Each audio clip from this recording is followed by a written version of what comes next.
Yeah, the monitor is good. Oh, okay. And we have streaming audio. Good.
but they have skills that they could use elsewhere. And I try to. He plays the. I mean, my grandson in the middle school, he plays the instrument.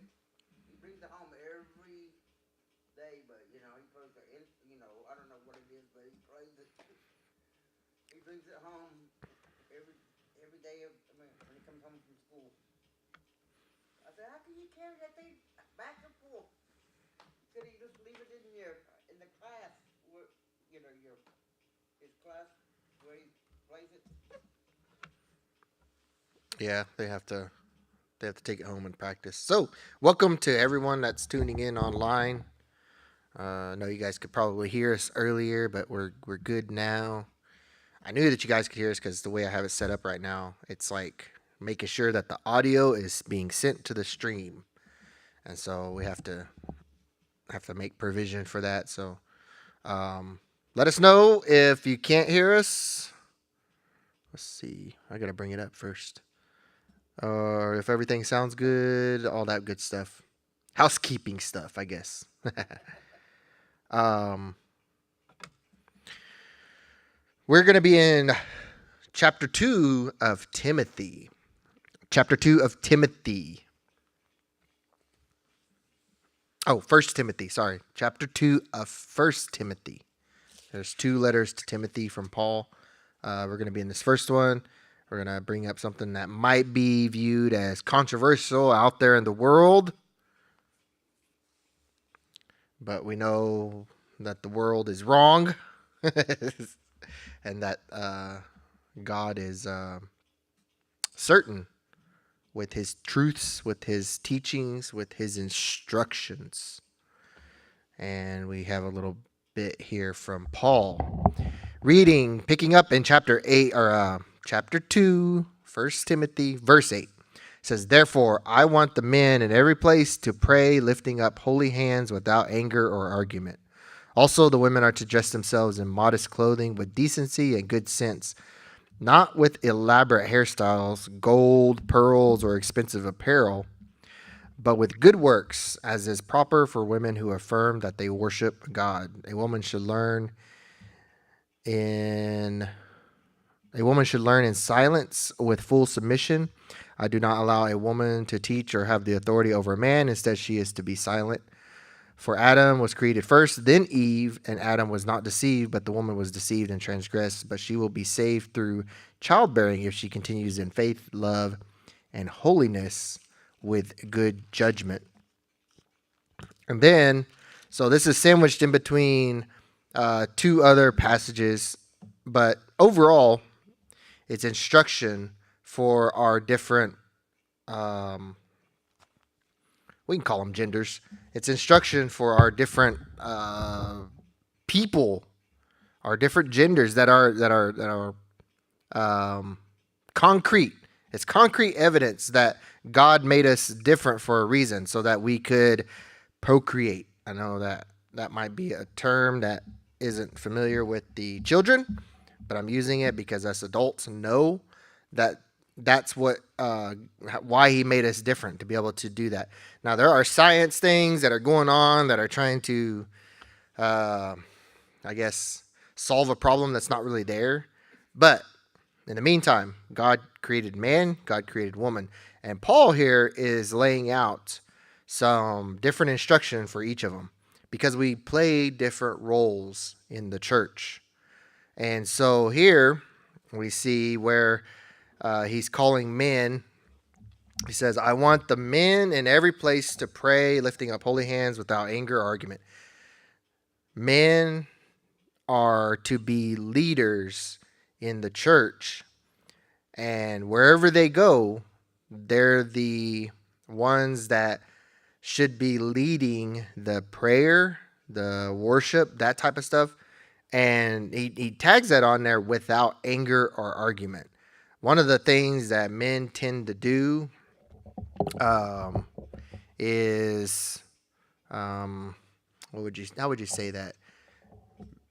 Be angry, but have a temper. They have a hot temper a lot of times, and they have to be cognizant, if that's a word in your guys' vocabulary. They have to be aware of themselves when they're doing things, to not act out of anger, because everybody is watching them. Everybody, they are an example, and they're called to be an example. They're put out front to be able to do some of these things. That doesn't say that women can't do that also. He's calling the men to lead, but if there is no men, if there's nobody available to do that thing, if there's no men to be able to do these things, then somebody has to step up. And more often than not, in this relationship where we have to fill in, where we have to be a part of, women also have to do this.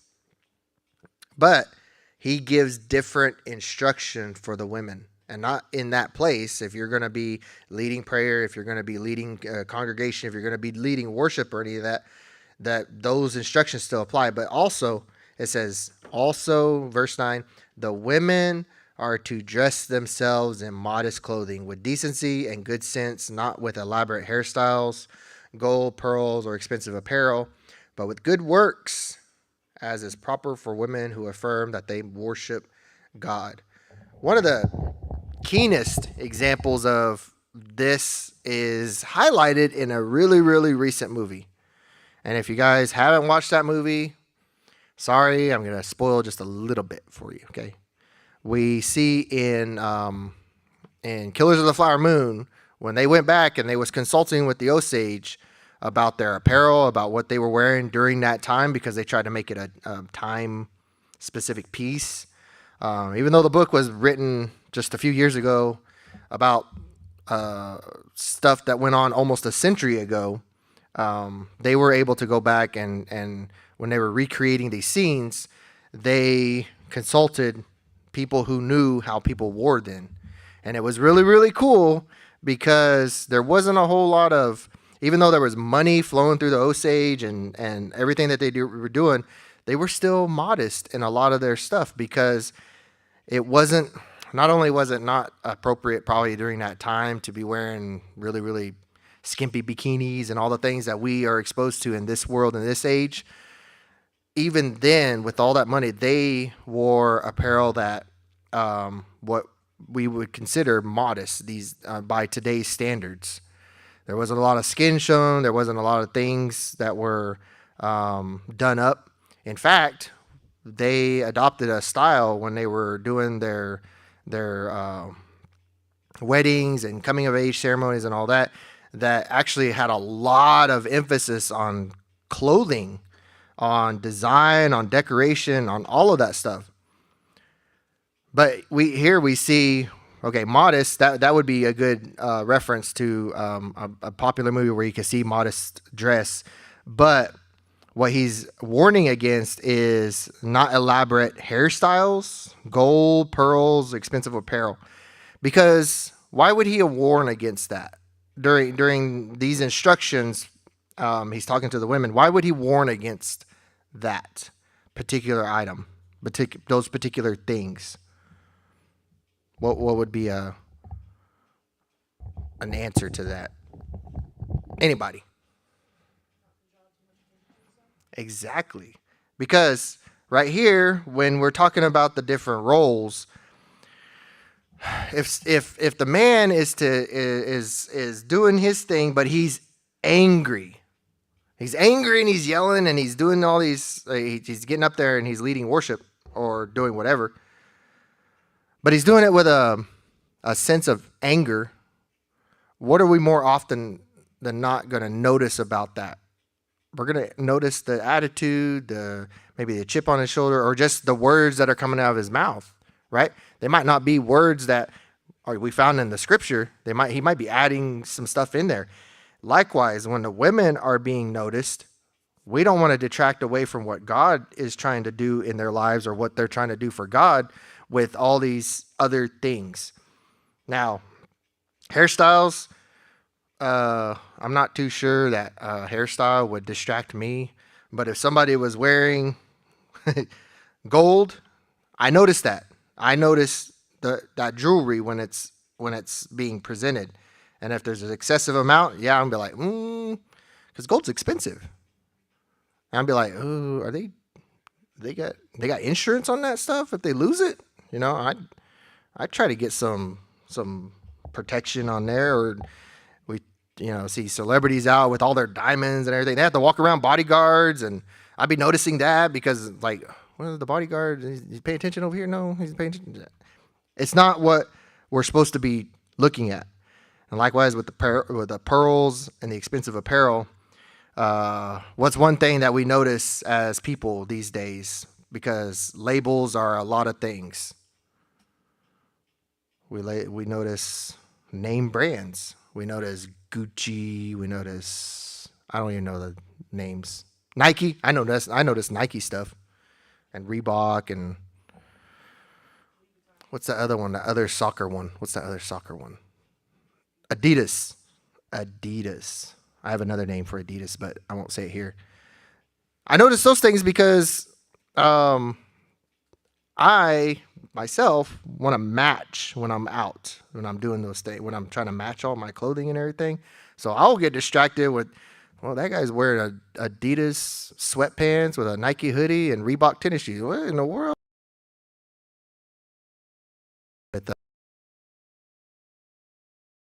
What's that? What's the Walmart brand called? What's the Walmart brand? Name a Walmart brand. Hurry. That's not Reebok. No, that's a cool deal though. No, what's the? I can't think of it. But anyways, I was gonna say the Walmart brand socks or whatever.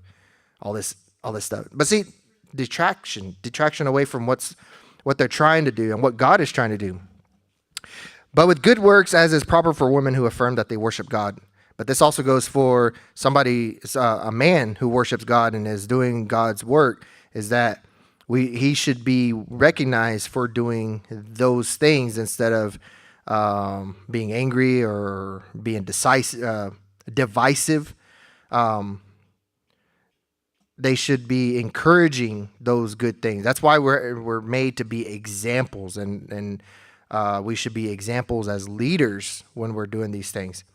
And then it goes on. I know it talks a lot about woman things. It says a woman should learn to sit in silence. Do not allow a woman to teach or have authority over man. Instead, she is to be silent.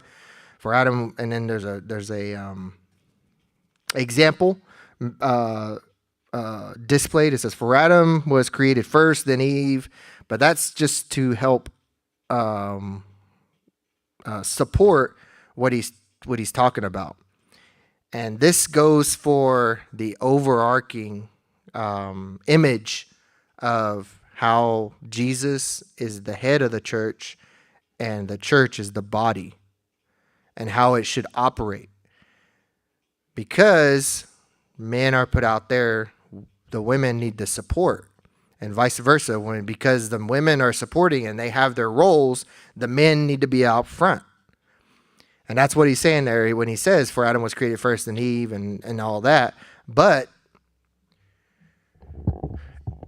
when they say silent, he literally means to sit there and be quiet, because there's another role that they are playing, that the woman is playing in that, because they should be wise. So the man has to act, but the women are there to help make sure that they stay, I guess, in line, because they have to work in partnership.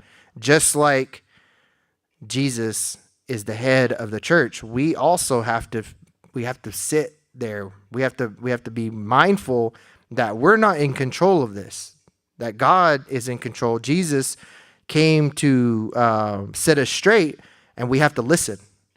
But it's not simply sitting there listening, otherwise we wouldn't do anything. It's sitting there understanding and knowing our spot. And he's given us examples of this with the man and the woman, but he's talking largely more about how the church should operate. And so while we could take it as direct instruction on how the different roles interplay with each other and how they support each other, it's an overarching image of how things should operate with the church. And that we can't, if we was to come up with an example, we can't, as the church, right? We can't go outside of God's authority. We can't. We have to listen. We have to execute what he's doing. We have to be supportive of that, because if we get outside that, then we're not doing what God called us to do. Likewise, when we're learning how to teach or preach or do any of those things that we're called to do to serve the church, it's not like we can create those things on our own. We have to learn from somebody. We have to learn from the book. We have to learn from being mentored and all that. And that's what he's really saying, is that he's appointed a person to learn from. That in the relationship, that should be the man, and then the woman helps do the other thing. I say I'm not a really good explainer of what the woman's do because I'm a man, but the illustration is that if we get out of line, going back to the Adam and Eve part, if we get out of line, then we are not in a good place to be able to thrive and be successful, because so Adam was not deceived, but the woman was deceived and transgressed. Who was it that ate the apple? Both of them did, but who led who? Because the one that was in charge wasn't being in charge, wasn't taking charge. And then he got rid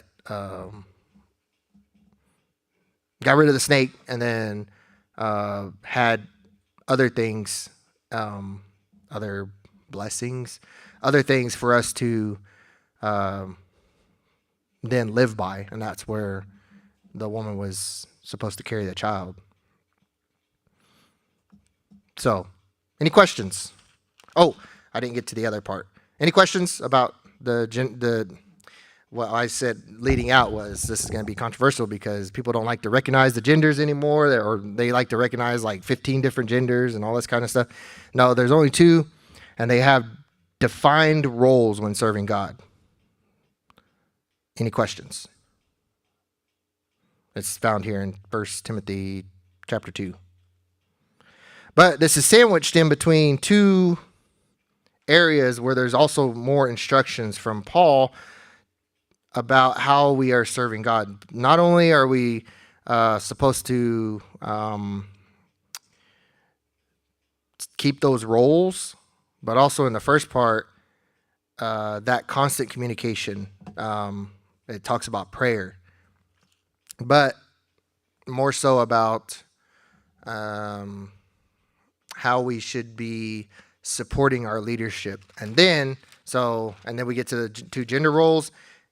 And then it goes into what a lot of us that are part of church ministry know that we should be looking for when it comes to defining a pastor and those that help him. What the criteria would be for appointing somebody to head the flock, to take care of the herd. Not only on the pastor side, but also his helpers, the deacons, and the ones who are supposed to be helping with that. And that's that whole chapter is really, really good in that you read that, because what it reveals and what is trying to change in the world, and what our lesson is kind of centered around, is standards. There are standards. Now, when Jesus came onto the scene, he didn't change any of that. He maybe refocused us on what is important, because we see where the 10 Commandments, thou shalt not do this, do that, and honor thy mother, thy father, and all these, and love God, and put him first. All those 10 deals, he summed it up into love God and love your neighbor, because we was getting it all, we was confusing it. The people at the time, when they was reading that, they was like, okay, well, this is what it means to kill. This is what it means to steal. This is what it means to love God and do these things and all that. No.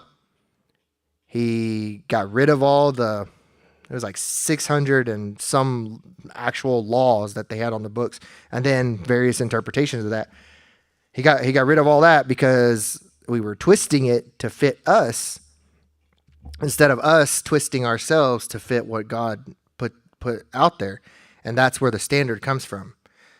Now, standard actually means a flag, actually means a sign that shows who you are and represents your alliances, your allegiances, represents who you are. The standard, and what he mentioned in there when he was talking about the way we should go about things in our different roles, and then early on in the chapter about praying, and then later on about the qualifications of the church leaders, literally the checklists that we are supposed to look for when we look to our shepherds.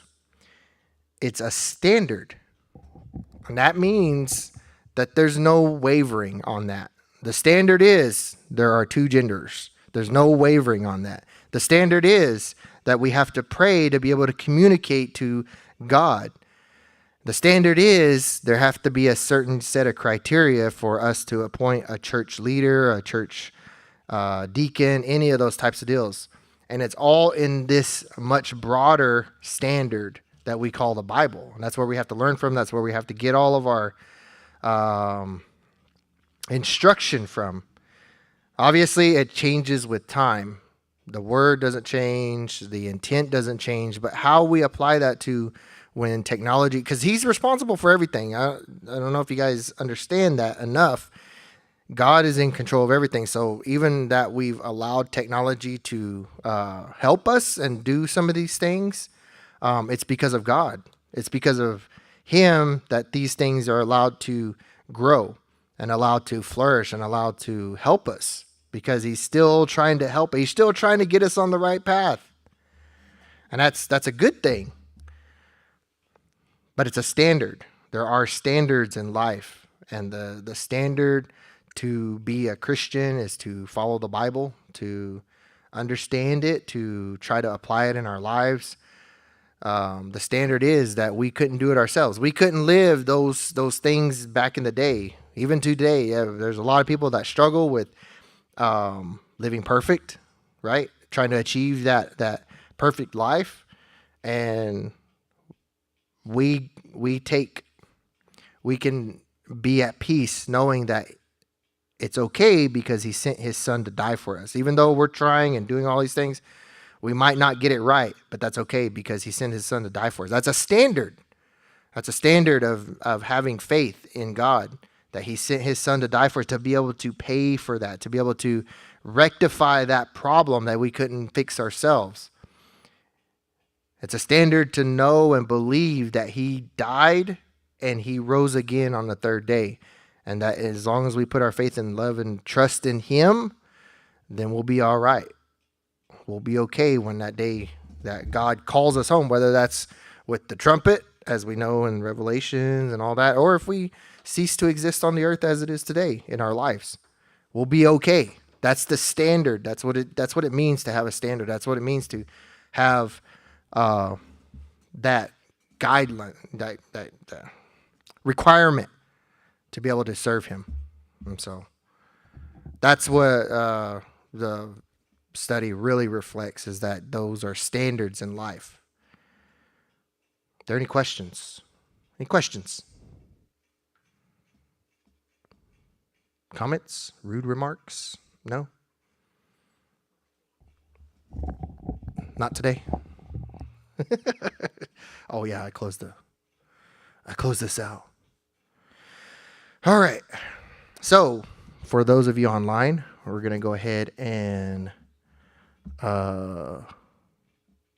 cool. So Marissa got a job. We're going to go ahead and close this part out online, and then we're going to go into our time of prayer. We'll be back here Sunday at 10 o'clock for Sunday school, and 11 for our main worship service. And you can catch us on the radio, 1600 AM KUSH. I forgot the one on the FM side, but you guys can catch us on the radio Saturday morning at 11 o'clock. Until then, we'll see you next time.